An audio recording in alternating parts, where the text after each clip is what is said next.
कुंदनपुर के एक राजा हुए जिनका नाम था भीष्मक। भीष्मक, इनके घर में एक लड़की थी जिसका नाम था रुक्मिणी। और जब रुक्मिणी बहुत छोटी थी, जब बचपन में थी, तब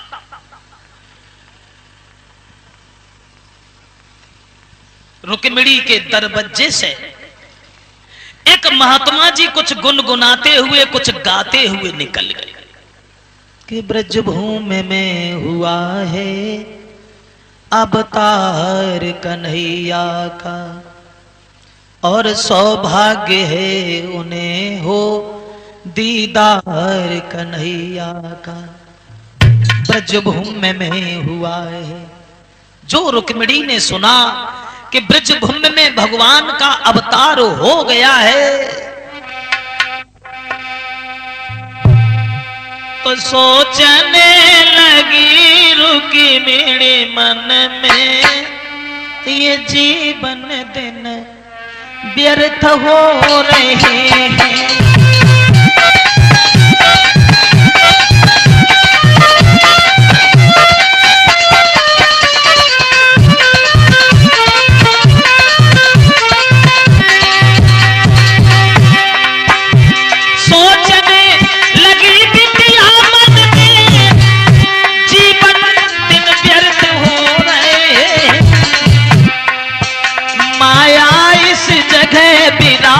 रही मायापति कहां सो रहे हैं।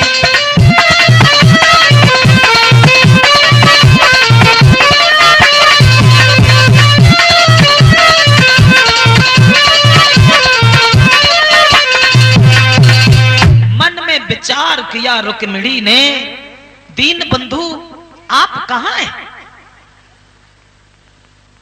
बचपन में रुक्मिणी ने संकल्प कर लिया, मैं जब शादी करूंगी तो भगवान कृष्ण के साथ में,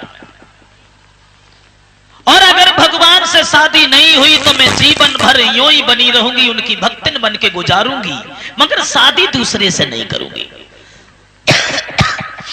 रुक्मिणी बचपन में चलते फिरते, उठते सोते जागते कृष्ण का नाम उनके मुंह से निकलने लगा। धीरे धीरे आ गया वो दिन, रुक्मिणी जवान हो गई, शादी के लायक। और एक दिन रुक्मिणी की मां ने अपनी बेटी को देखा कि हमारी बेटी तो अब जवान है, विवाह के लायक है, अरे क्यों नहीं आज ही अपने पति को बुलाऊं।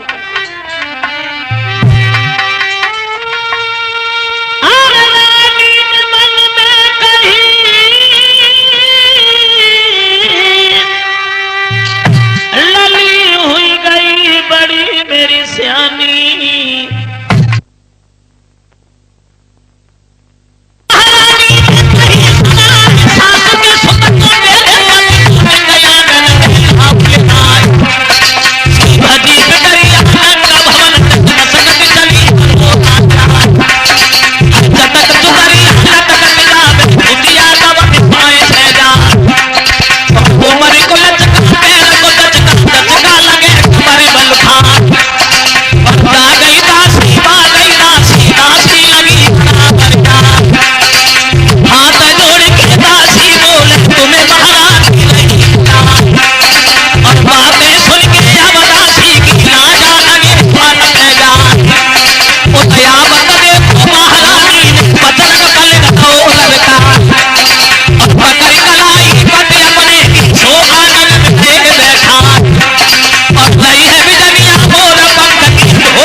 महारानी सुंदर आसन डाल करके पति का सम्मान करती और कहने लगी है, भगवान तुम्हारी बेटी जवान शादी के लायक है, और जवान बेटी अगर घर में कुंवारी है माता पिता को देख करके भी अपराध लगता है।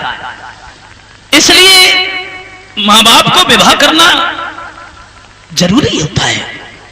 बोले जी तो तुमने बहुत बढ़िया बात कही। पहुंच गए दरबार में, सभा के बैठे हुए भाइयों, दरबार का जितना भी काम है वो आज बंद किया जाए और हम अपनी बेटी रुक्मिणी के विवाह के बारे में विचार करेंगे। अपनी बुद्धि से हम कोई फैसला नहीं करना चाहते, आप लोगों से पूछना चाहते हैं। सबको बराबर बोलने का हक है। हमारे दरबार में कोई कम ज्यादा नहीं है। अपनी अपनी बुद्धि से कोई ऐसा लड़का बताओ, देखने में सुंदर हो, चरित्र जिसका साफ हो, विचार पवित्र हो और जो हमारी बेटी के लायक हो। दरबार में जितने भी लोग बैठे थे खड़े होने लगे। जिसके जो दिमाग में आया उसने उसी का नाम बता दिया। मुसीबत एक बन गई। एक जब किसी का नाम लेता है तो दूसरा उसके अवगुण बताने लगता है।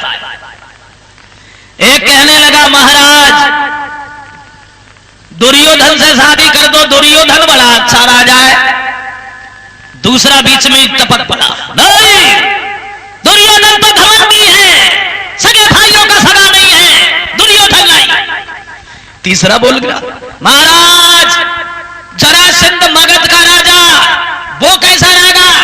जो जरासंध का नाम आया चौथा बीच में कूद गया। बिल्कुल नहीं, कायर है वो, कायर है। 17 बार भगवान कन्हैया ने परास्त किया, कोई और देखो। बाद में एक खड़ा हुआ, महाराज क्या मैं भी बोल सकता हूं? बोले बिल्कुल बिल्कुल, सबको बोलने का हक है, बोलो। मेरे दिमाग में द्वारिकाधीश भगवान कृष्ण का नाम आ रहा है। कन्हैया से बहन की शादी हो जाए तो कैसा रहेगा? जो कन्हैया का नाम सुना भीष्म गद्दी से कूद पड़े, बेटा तुमने तो मुंह की बात छीन ली। यही तो मेरा विचार था। हो गया फैसला, नाई और पंडित जी को द्वारिका में भेज दिया जाए। महाराज उग्रसेन को खबर करा दी जाए, कुंदनपुर नरेश महाराज भीष्मक अपनी बेटी का रिश्ता लेके आ रहे हैं। ये बात पूरी नहीं हो पाई, तब तक उनका बड़ा लड़का रुकुम बीच में खड़ा हो गया। पिताजी बुद्धि खराब हो गई क्या? किसके साथ शादी करने का निर्णय किया तुमने? बन बन में गाय चराता रहा उसके, बंसी बजा करके औरतों के बीच में घूमता रहा उसके? नहीं, मैं अपनी बहन की शादी उससे नहीं, कभी नहीं। भीष्मक बोले तो नाराज का एको हो गए।